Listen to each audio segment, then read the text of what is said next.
twagala okugomya baatisiti bonna mu ggwanga nga shadow minister wammwe owa culture mu ggwanga lyonna olw'ekitalo ekyatugwiridde ekya coronavirus.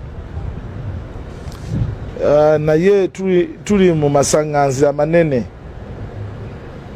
Nze mwennyini ayogera nabadde ne show ku Papas nga nina ogikola ku Easter.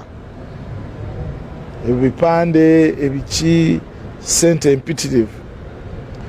Tetumanyi gavumenti bweyinza kuvaayo neyamba naye neyamba kutuuka wa kubanga eggwanga lyonna baatisiti babadde bategese shows mu nnaku zino zonna eggwanga lyonna litegese ebivulu ate tetusobola kugamba omulimu gwaffe mubi nti distance gye baatuwadde omuntu okutuula bwebeera theatre kiba kitegeeza nti otudde mu theatre mujja kutuulamu abantu 5 wa abantu 10 bwe kibeera kisaawe era kyekimu.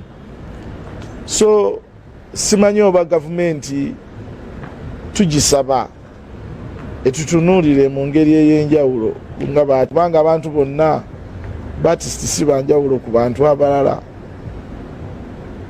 Gamba kyetuliko kinene simanyi bwe tugenda kukola naye nga gavumenti ekiseera kino kyetulimu kya baatisiti kunywa butuwa. Tutaasa tutya abaatisiti obutanywa butuwa.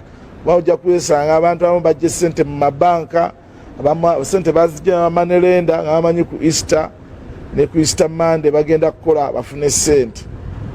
Kati ekintu ekyo tukubira minisita yaffe wa culture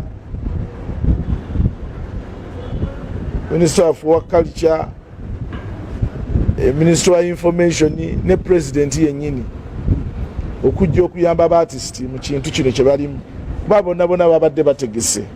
Simanyi tuli mu dilemma ate era nga teffe bantu be bamuffe basaale okuba nti teffe tukubiriza abantu ebya coronavirus.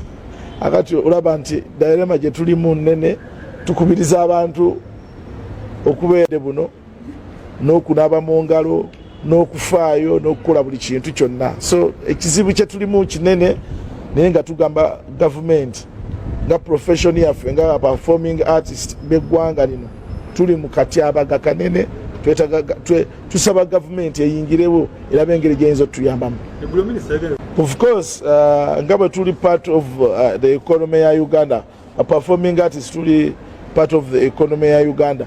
Tusuubira nti waba minister wa finance mukulu Matia Kasaija baba bafunye sente zine baatisiti mubalowoozeeko kubanga they are part of this economy ate era bafiiriddwa kinene kubanga obulamu bwaffe nga baatisiti ennaku enkulu ziri 2 ze tukola mu bulamu ebeera Easter Monday, Christmas ne Boxing Day.